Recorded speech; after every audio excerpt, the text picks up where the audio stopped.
میں گزارش کرتا ہوں ہمارے آخری مہمان حضرت کے ساتھ گزارش کرتا ہوں حضرت مولانا مفتی سید محمد حذیفہ صاحب سے. مفتی صاحب کا بیان کافی پہلے ہونا تھا لیکن اکابر کی سہولت کے لیے مفتی صاحب نے یہ قربانی دی ہے. اللہ ان کو جزائے خیر عطا فرمائے. گزارش ہے کہ مفتی صاحب تشریف لائیں اور عقیدے کے تعلق سے جو حضرات یہاں اتنی دیر تک بیٹھے ہیں ان کو کچھ نصیحتیں فرما کر دعا کے ذریعے اس ہمارے اجلاس کا اختتام فرمائیں.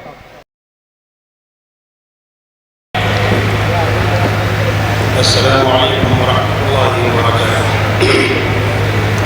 معزز علماء کرام، حاضرین مجلس، آج کا آپ کا اجلاس اس میں ملک کی چوٹی کی شخصیات نے شرکت کی اور یہ حقیقت ہے کہ میرا بیان 1 گھنٹہ پہلے ہونا چاہیے تھا، لیکن میرے عزیز میرے بھانجے نے مجھ سے پوچھا کہ دیگر حضرات کو جانے کی جلدی ہے، اگر ان کو پہلے فارغ کر دیا جائے اور آپ کو آخر تک بیٹھنا ہو تو یہ میں آپ کو بتلا رہا ہوں. بچپن میں ایک شعر کہا کرتے تھے، جب دل ہی لگا بیٹھے ہیں ہر ناز اٹھانا ہے. یہ ہمارے گھر کا پروگرام تھا، اس لیے میں نے بخوشی اس کو قبول کیا تاکہ پروگرام کامیابی کے ساتھ چلے. تھوڑا سا کیڑوں کی آمد سے آپ کو یقیناً زحمت ہو رہی ہوگی، لیکن 10-15 منٹ آپ حضرات اور اس مجلس کو زینت بخشیں. تحفظ ختم نبوت.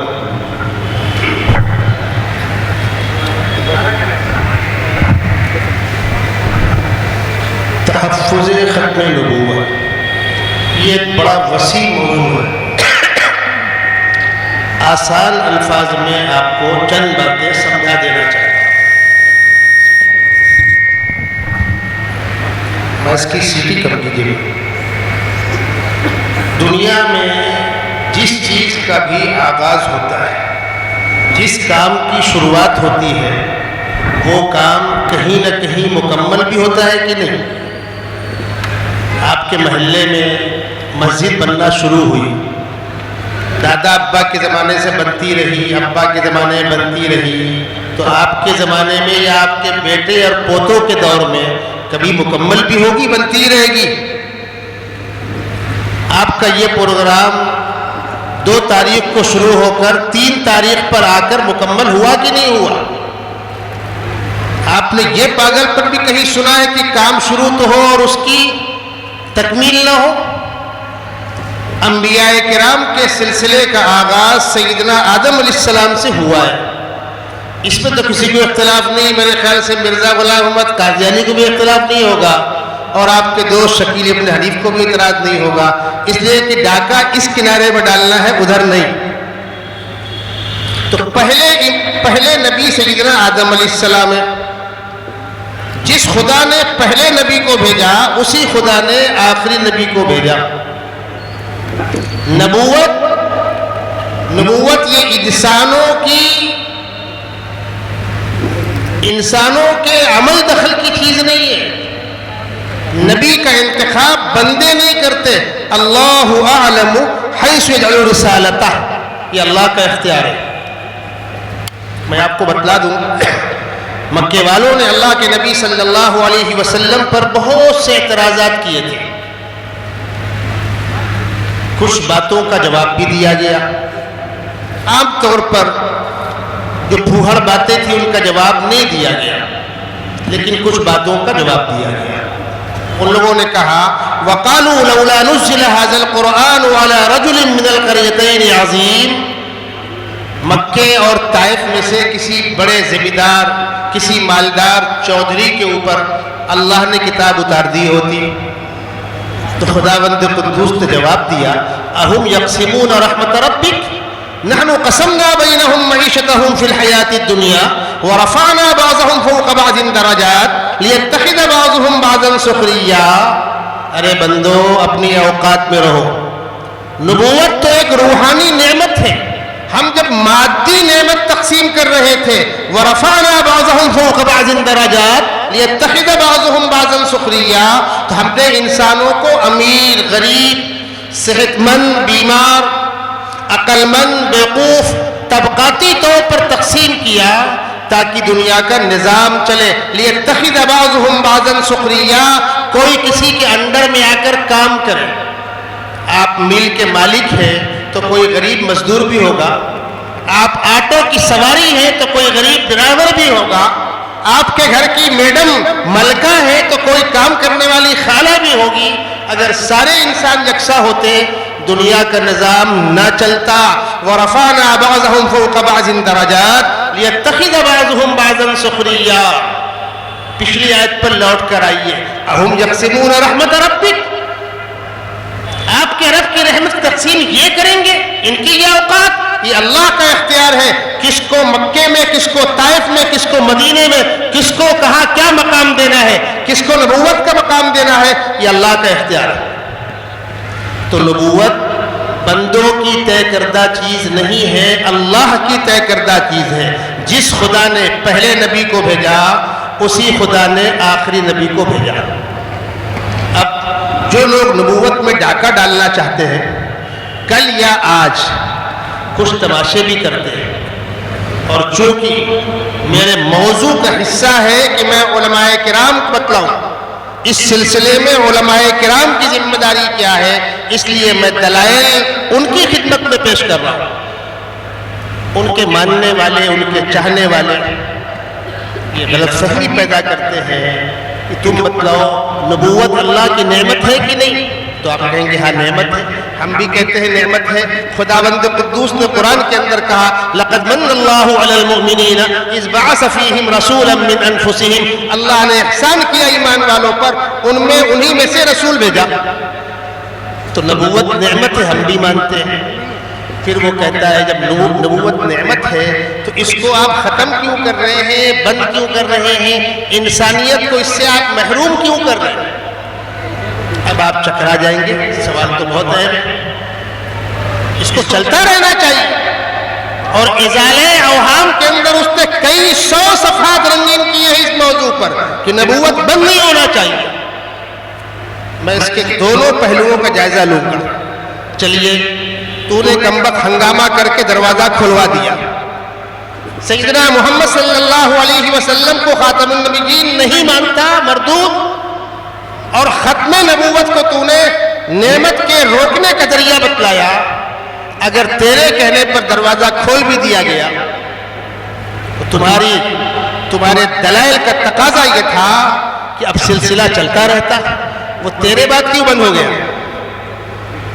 مرزا کی بات کیوں بند ہو گیا؟ اس کی امت سر پٹک دے کہ ہم مرزا کو خاتم النبیین نہیں مانتے. سورج کی روشنی کی طرح یہ بات کلیئر ہے مردود. تو سیدنا محمد صلی اللہ علیہ وسلم کو خاتم النبیین نہیں مانتا، تیری امت تجھ کو مانتی ہے. ذلی اور بردی کا دھوکہ مت دے. کیوں؟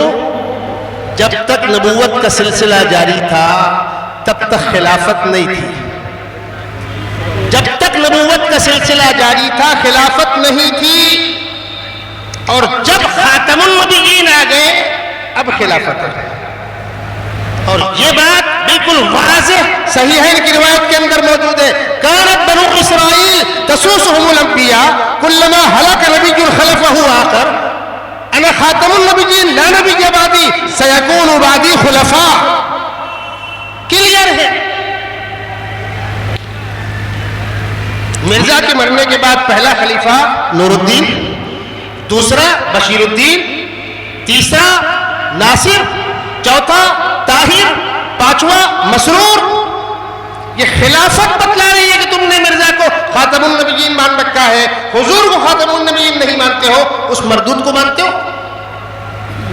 سیدھی سی بات یہ ہے کہ جب سلسلے کا آغاز ہوا ہے تو تکمیل بھی ہوگی. اب دوسرے پہلو کا ہم جائزہ لے لیں. کیا ختم نبوت انقطاع نعمت ہے؟ کیا ختم نبوت سلب نعمت ہے؟ نہیں. ختم نبوت انقطاع نعمت نہیں ہے، ختم نبوت سلب نعمت نہیں ہے، ختم نبوت تکمیل نعمت ہے. ختم نبوت تکمیل نعمت ہے. جس سلسلے کا آغاز آدم علیہ السلام سے ہوا تھا اس سلسلے کی تکمیل سیدنا محمد رسول اللہ صلی اللہ علیہ وسلم پر یہ کہہ کر کی گئی الیوم اکملت لکم دینکم واتممت علیکم نعمتی. انبیاء کی آمد نعمت تھی، آج نعمت تمام کی گئی، اور اب قیامت تک کے لیے اللہ کا پسندیدہ دین اسلام ہے۔ ان الدین عند اللہ الاسلام۔ اب حضور کے بعد کوئی نبی نہیں، قرآن کے بعد کوئی کتاب نہیں، مذہب اسلام کے بعد کوئی شریعت، اس اسلام کے علاوہ کوئی نئی شریعت نہیں۔ اب ایک آدھ باتیں اور عرض کر دوں۔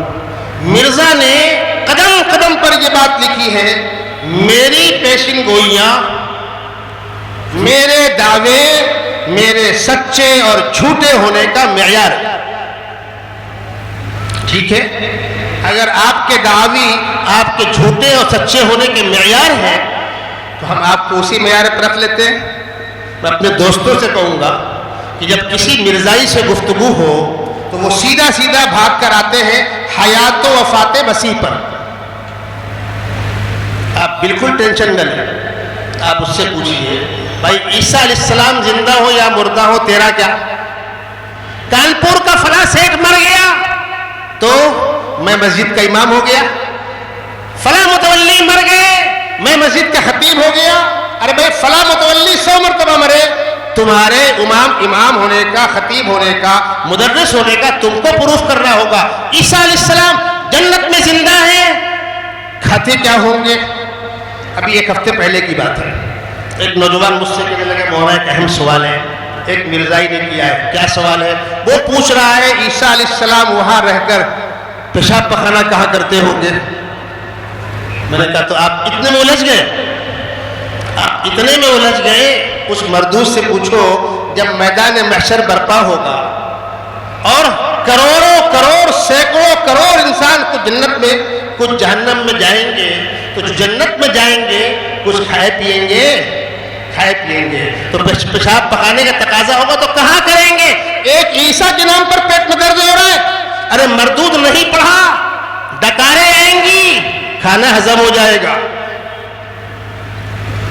بات نہیں ہے، جو کہہ دیا وہ آپ نے لے لیا۔ سیدھا سیدھا اس کی زندگی پر، اس کی ذاتیات پر گفتگو کیجئے۔ جب ذاتیات پر آپ آئیں گے تو کتابوں کے اندر سینکڑوں واقعات بھرے پڑے ہیں اس کے جھوٹے ہونے میں۔ اس کی زندگی بھی اس کے جھوٹ کی بنیاد ہے، اس کی موت بھی اس کی جھوٹ کی بنیاد ہے، جس طرح شکیل کا کردار بھی اس کے جھوٹے ہونے کی بنیاد ہے، اور شکیل کا مہدویت کا دعویٰ کرنے کے 7 سال کے بعد زندہ رہنا بھی اس کے جھوٹے ہونے کی بنیاد ہے۔ وہ کہتا ہے کہ خداوند قدوس نے مجھ کو میری زندگی کی مدت بتلا دی ہے، میں 80 سال زندہ رہوں گا۔ ڈیٹ فکس ہو گئی۔ پھر کچھ لوگوں نے مشورہ دیا ہوگا، حضرت بڑی چوک کر رہے ہیں آپ، 3-4 باتیں اس نے کہی ہیں، میں مکے یا مدینے میں مروں گا۔ تو مرا کہاں پتہ ہے آپ لوگوں کو؟ قادیان میں۔ کس مقام پر؟ بتلانا پڑے گا آپ کو۔ کہنے والے نے کہا انبیاء کرام اللہ کے مقرب ہوتے ہیں، محترم ہوتے ہیں، وجیہن فی الدنیا والآخرہ ہوتے ہیں۔ یہ شخص سنڈاس میں گر کر چہرے پر گندگی لگی تھی، اس حال میں جہنم رسید ہوا ہے۔ کہنے والے نے کہا ہے مرزا جو ہوتا خدا کا نبی تو ٹٹی میں گر کے نہ مرتا کبھی۔ گلبرگہ کے اندر اجلاس ہو رہا تھا، مفتی سلمان صاحب منصور پوری میرے ساتھ تھے۔ میں نے مفتی صاحب سے کہا مفتی صاحب ایک آلہ دیتا ہوں لیبارٹری پرکھنے کا، ہم اور آپ کہتے ہیں سنڈا سے مرا ہے، ان کے لوگوں کو برا لگتا ہے، کہاں مرا ہے ابھی طے ہو جائے گا، چلو اجتماعی طور پر دعا کرتے ہیں، جس کا ان کو بڑا شوق ہوتا ہے مباہلہ کر لو مباہلہ کر لو، اجتماعی طور پر دعا کرتے ہیں، 10 تمہارے 10 ہمارے، ہم دعا کریں گے خداوندہ سیدنا محمد رسول اللہ صلی اللہ علیہ وسلم کو جیسی موت آئی ہم سب کو ویسی موت نصیب فرما۔ تو ہم سارے مسلمان کہیں گے آمین، نہیں کہیں گے؟ پھر ہم کہیں گے خداوندہ مرزا غلام احمد قادیانی کو جیسی موت آئی سارے قادیانیوں کو ویسی موت نصیب فرما، کسی ایک کا ہونٹ نہیں ہلنے والا ورنہ وہیں جانا ہوگا۔ موت لعنت، دعویٰ کیا ہم 80 سال کی عمر پائیں گے، مکے یا مدینے مریں گے، مرا کہا وہ آپ کے سامنے ہے۔ 80 سال کی عمر، اس کے بعد کہتا ہے 5 سال آگے یا 5 سال پیچھے. چلیے اتنی گنجائش چھوڑ دیجیے. لوگوں کو امید تھی کہ اب تو کہیں نہ کہیں مینج ہو جائے گا. پیدا ہوا ہے 1839 میں اور مرا ہے 1908 میں. کتنا ہوا؟ 61 وہ اور 8 یہ. 61 اور 8 69. 80 میں 5 کم کرو کتنا بچتا ہے؟ 75. 6 سال پھر بھی کم پڑ گیا. پوری زندگی لکھتا رہا میری پیدائش 1839 میں ہے. جب موت ہو گئی اور اس کی موت اس پر لعنت پھٹکار برسا رہی ہے، تب صاحبزادے محترم لکھ رہے ہیں راجح قول یہ ہے کہ والد محترم کی پیدائش 39 میں نہیں ہے 34 میں ہے، تاکہ وہ 5 سال لیبل ہو جائے. یہ معیار ہے. محمدی بیگم کے ساتھ شادی کرنے کا اس کا تماشا. اللہ کا آپ نظام سن لیجیے. افسوس یہ ہے کہ مجھے آپ نے کب بلایا؟ جب برسات نکل چکی تو آپ بیج ڈالنے کے لیے مجھ سے لے گئے. بہت لذیذ موضوع ہے یہ. اس نے جو دعوی کیے ہیں، جو تماشے کیے ہیں، ان تماشوں پر جب آپ غور کریں تو آپ کو اندازہ ہوگا.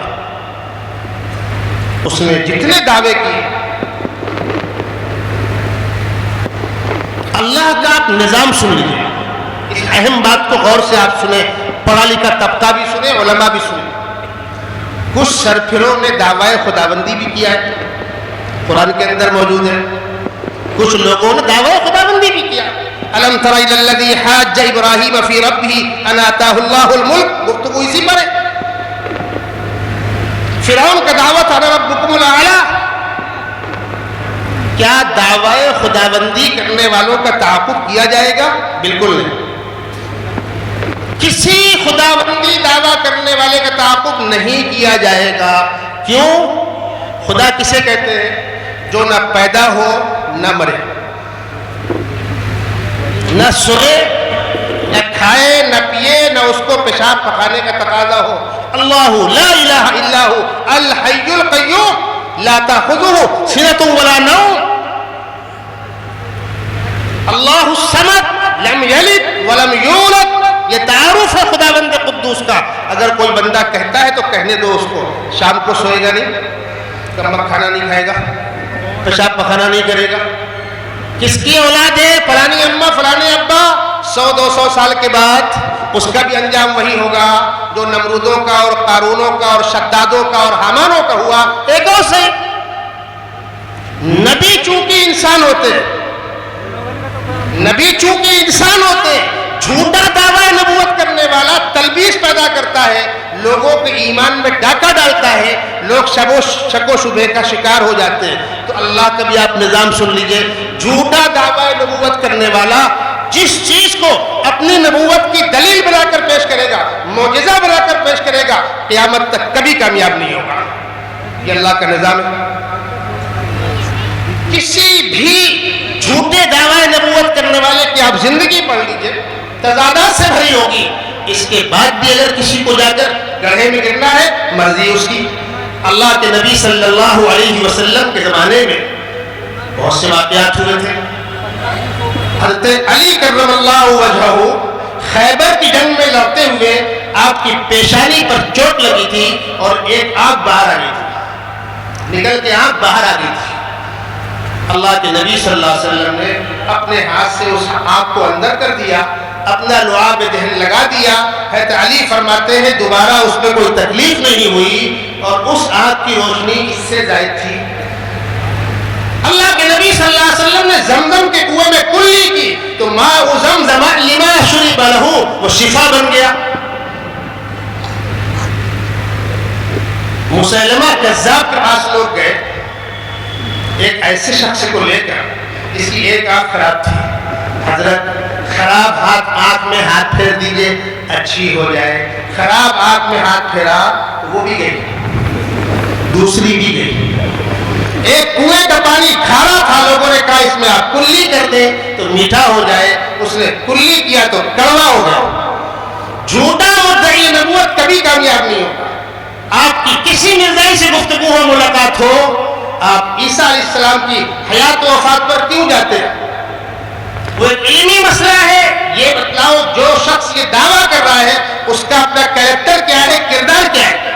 شکیل ابن حنیف جیسا جو 20-22 سال تک داڑھی مجھ صاف ہے, پینٹ شرٹ پہنتا ہے, اسکول کالجوں میں رہتا ہے, نہ دینی ماحول سے کچھ لینا دینا ہے, نہ کسی ادارے میں پڑھا ہوا ہے, ایسا شخص یہ منہ اور مسور کی دال, اس پر آپ ان کو کیوں نہیں لاتے؟ چل بھائی بیٹھ. ایک پروگرام ایک دیہات میں تھا, اس وقت موقع تھا, فرصت تھی, تقریباً 1.5 گھنٹے میں نے اس موضوع پر گفتگو کی. جب مجمع اٹھا تو پبلک کیا بات کر رہی معلوم ہے؟ کیا بھیا آج سمجھ میں آئی گوا, سسرا پردھان بنے لائق دیکھنا ہے, کہتے پردھان منتری بنی ہو. ارے جو آدمی شرافت کے معیار پر ہو, محلے کی مسجد کی امامت کا اہل نہ ہو, کمبخت نبی ہوگا؟ یہ ہیں بنیادی باتیں تحفظ ختم نبوت کے موضوع پر. علمی دلائل الحمدللہ کتابیں بھری پڑی ہیں, علماء کے آپ نے قیمتی سے قیمتی بیانات سنے. اور میں جس بات پر زور دیتا ہوں, آپ سب لوگوں سے کہہ رہا ہوں, میں ہمیشہ اس بات پر زور دیتا ہوں, ان اجلاسوں کی اہمیت سے انکار نہیں ہے, لیکن زیادہ مفید مذاکراتی مجلس جو کل صبح سے رات تک چلی, یقین جانیے ان بڑی 10 کانفرنسوں کے مقابلے میں وہ ایک مجلس مذاکراتی وہ زیادہ مفید ہوتی ہے. کیوں؟ اس کے اندر قریب سے بیٹھ کر ساری باتیں سننے, سمجھنے, سوال و جواب کر کے غلط فہمیوں کا, شکوک و شبہ کے ازالے کا موقع ملتا ہے. میں کل بھی شامل تھا, یقیناً بہت قیمتی مجلس تھی وہ. ملک کے الگ الگ علاقوں سے, خاص طور پر مولانا عبدالقوی صاحب متضلہ العالی, اللہ ان کو اور اچھا رکھے, بہت دنوں موضوع پر بہت قیمتی, بہت اہم آدمی. مجھے افسوس رہا کہ میں ان کی مجلس میں آ کر نہ بیٹھ سکا. مبارکباد دوں گا تحفظ ختم نبوت شہر کانپور کے کمیٹی کے نوجوانوں کو, جمعیت علماء شہر کانپور کے نوجوانوں کو, میرے بھانجے مولانا امین الحق عبداللہ کو. یہ سلسلہ جو ان کے والد محترم نے مولانا مدینہ قسامہ مرحوم نے شروع کیا تھا, مولانا میرے درسی ساتھی ہیں, ہم عمر تھے, ہم ایک گھر میں پلے بڑھے, سگی خالہ کے بیٹے, ان کی بہن میرے ساتھ, میری بہن ان کے ساتھ, ہم دارالعلوم دیوبند کے ہم درس ہیں. ہم بیٹھتے تھے, گھنٹوں بیٹھتے تھے, مذاکرے ہوتے تھے, تبادلہ خیال ہوتا تھا. اللہ نے ان کے ذریعے سے مختلف پہلوؤں پر جن کاموں کے نظاموں کو برپا کیا تھا, ان کے دنیا سے جانے کے بعد سب کو فکر تھی, ہمیں خود فکر تھی یا اللہ ان کاموں کا کیا ہوگا. لیکن مبارکباد کے مستحق ہیں ان کے وہ متعلقین, معاونین, دوست و احباب شہر کانپور غیور مسلمان کہ آپ نے کسی کام کو بھی رکنے نہیں دیا. الحمدللہ ادارہ بھی پوری آن بان شان کے ساتھ چل رہا ہے, اس قسم کے پروگرام بھی آن بان شان کے ساتھ چل رہے ہیں. اور عزیزہ مولوی امین الحق عبداللہ نے جس نوعمری میں کم وقت میں نظام کو سنبھالا, ہم سب کے لیے انتہائی خوشی کی بات ہے. جب میں مولانا اسامہ صاحب کے انتقال کے بعد کانپور پہنچا, ڈاکٹر حلیم اللہ صاحب جو مولانا مبین الحق صاحب کے ساتھ کام کر چکے تھے, مولانا اسامہ کے ساتھ کام کر چکے تھے, مجھ سے لپٹ کر پکار مار کے رو رہے تھے, مفتی حذیفہ صاحب کیا ہوگا. میں نے کہا ڈاکٹر صاحب انشاءاللہ کوئی کام رکے گا نہیں. ڈاکٹر صاحب نے مجھ سے کہا تھا, بہت سے دوستوں نے کہا تھا آپ کانپور چلے آئیے, ادارے کو سنبھال لیجئے. میں نے کہا جتنا وقت مانگو گے میں دوں گا, لیکن میں بھی کہیں نظام سے وابستہ ہوں, چھوڑ کر آنا آسان نہیں ہوتا. اس سال میں 5 مرتبہ پروگراموں میں آیا تھا, ضرورت تھی. اب اس کے بعد تقاضا ہوتا ہے, وقت میں گنجائش ہوتی ہے, حاضر ہوتا ہوں. میں اپنے تمام دوستوں سے, علماء سے, ائمہ سے کہوں گا موضوع پر کتابیں بھری پڑی ہوئی ہیں, آپ ڈائری بنائیے, دلائل کو نوٹ کیجیے. جب آپ کسی کے بیان سے, کسی کتاب سے اپنی ڈائری میں دلائل نوٹ کریں گے تو سینے کے اندر محفوظ ہوں گے. جو حضرات اس موضوع پر پختہ ہیں, کام کرتے ہیں, جن کی بات میں تاثیر ہے, کشش ہے, ان کے بیانات سنیے, لب و لہجے پر غور کیجیے, کون سی بات کب اور کہاں کہنی ہے. سال 2 سال کے بعد انشاءاللہ آپ میں سے ہر شخص موضوع پر بھرپور تیار ہوگا. اور حق حق ہوتا ہے, باطل باطل ہوتا ہے. حق حق ہوتا ہے, باطل باطل ہوتا ہے. حق کے ساتھ اللہ کی تائید ہوتی ہے، جب حق آتا ہے تو باطل چھٹ جاتا ہے۔ جاء الحق زہق الباطل ان الباطل کان زہوقا۔ اور پھر حق کے راستے میں اگر کبھی حالات کا سامنا ہو، نوجوانوں پیر میں کانٹا چبھے گا، اللہ کے ہاں تمہارا اجر محفوظ ہوگا۔ عطا اللہ شاہ بخاری جن کی زندگی کا بڑا حصہ اسی موضوع پر گزرا تھا، ایک صاحب حج کرنے گئے، روضہ اقدس پر صلاۃ و سلام کا نذرانہ پیش کیا، اس کے بعد جب وہ سوئے تو رات میں اللہ کے نبی صلی اللہ علیہ وسلم کی زیارت ہوئی۔ آپ نے پوچھا کس علاقے سے آئے ہو؟ بتایا عطا اللہ شاہ بخاری کے علاقے سے۔ تو اللہ کے نبی نے پوچھا ہمارے عطا اللہ کا کیا حال ہے؟ ہمارے عطا اللہ کا کیا حال ہے؟ وہ حج کر کے لوٹ کر آئے، عطا اللہ شاہ بخاری بستر مرگ پر تھے، آ کر کان میں کہا کہ میں حج کرنے گیا تھا، روضہ اقدس میں حاضری ہوئی تھی، صلاۃ و سلام کا نذرانہ میں نے پیش کیا تھا، رات میں اللہ کے نبی کی زیارت ہوئی اور پوچھا ہمارے عطا اللہ کا کیا حال ہے؟ عطا اللہ شاہ بخاری وجد میں آ گئے، پلنگ سے نیچے گر گئے، بے ہوش ہو گئے، پھر ہوش میں آئے، پوچھا میرا نام لیا تھا، میرا نام لیا تھا۔ اس موضوع پر کام کرنے والوں کام کو معمولی مت سمجھیے، آقا صلی اللہ علیہ وسلم کی نبوت پر، خاتمیت پر کتے بھوک رہے ہیں۔ اگر ہمارے پاس اس کام میں شریک ہونے کے لیے، کام کرنے والوں کا تعاون کرنے کے لیے، حوصلہ افزائی کرنے کے لیے وقت نہیں ہے تو کیا منہ لے کر کھڑے ہوں گے آقا صلی اللہ علیہ وسلم کے سامنے، اور کیا اللہ سے ہم خیر کی امید رکھیں گے کہ ہمارے ساتھ کوئی رحم و کرم کا معاملہ؟ اتنا بڑا مجمع شہر کانپور کا اپنا قیمتی وقت فارغ کر کے آیا، کیڑوں سے کچھ دقتیں تھیں، تھوڑا موسم بھی گرم ہے، اور بعض مقامات پر مائک کے بعض کنیکشن کم کام کر رہے ہیں۔ جب میں باہر سے آیا تو ایک بڑا مجمع مجھ کو باہر ملا۔ یقیناً آپ کی آمد منتظمین کے لیے حوصلہ افزائی کا سبب ہے۔ کانپور شہر کے غیور مسلمان اتنی بڑی بڑی کانفرنسوں کے خرچوں میں منتظمین کا تعاون کرتے ہیں۔ اللہ آپ کے جان و مال کی حفاظت فرمائے، کاروبار میں خیر و برکت نازل فرمائے، اور شہر کانپور کے مسلمانوں کی اس شان کو اللہ قیامت تک زندہ اور تابندہ رکھے۔ وآخر دعوانا ان الحمدللہ رب العالمین۔ دعا پڑھ لیجیے، مفتی صاحب کہہ رہے ہیں، میں تو گزارش کروں گا 2 منٹ میں دعا کرا دیجیے۔ اللهم صل على سيدنا مولانا محمد وعلى آل سيدنا مولانا محمد وبارك وسلم اللهم وفقنا لما تحب وترضى واجعل آخرتنا خيرا من الأولى۔ پروردگار عالم، ہم آپ کے عاجز اور کمزور بندے ہیں، آقا صلی اللہ علیہ وسلم کی نبوت پر حملہ کرنے والوں کو چہرہ دکھانے، حق کا بول بالا کرنے اور باطل کا قلع کما کرنے کے لیے یہاں پر جمع ہوئے ہیں۔ خداوندہ اس ٹوٹی پھوٹی کوشش کو قبول فرما۔ جن مقررین نے اپنا قیمتی وقت دیا، مجلس کو زینت بخشی، ان کی آمد کو قبول فرما۔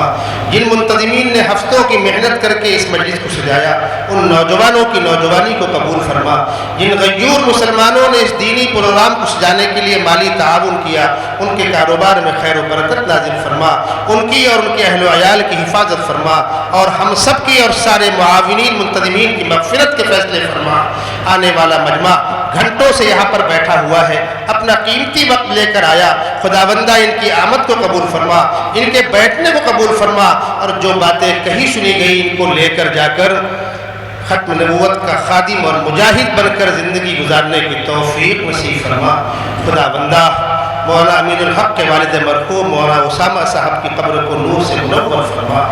میرے خالو مولانا امین الحق صاحب کی قبر کو نور سے منور فرما۔ اس شہر میں تیرے جن بندوں نے انسانوں کی خدمت کی، اداروں کو سنوارا، پوری زندگیاں دین کے لیے وقف کی، خداوندہ وہ تیرے پاس جا چکے ہیں، ان کو اپنے شایع نشان بہتر سے بہتر بدلہ عطا فرما۔ اس قسم کی بامقصد کانفرنسیں اور بامقصد پروگرام بار بار منعقد کرنے کی توفیق نصیب فرما۔ شہر میں امن و امان کی بحالی کے فیصلے فرما۔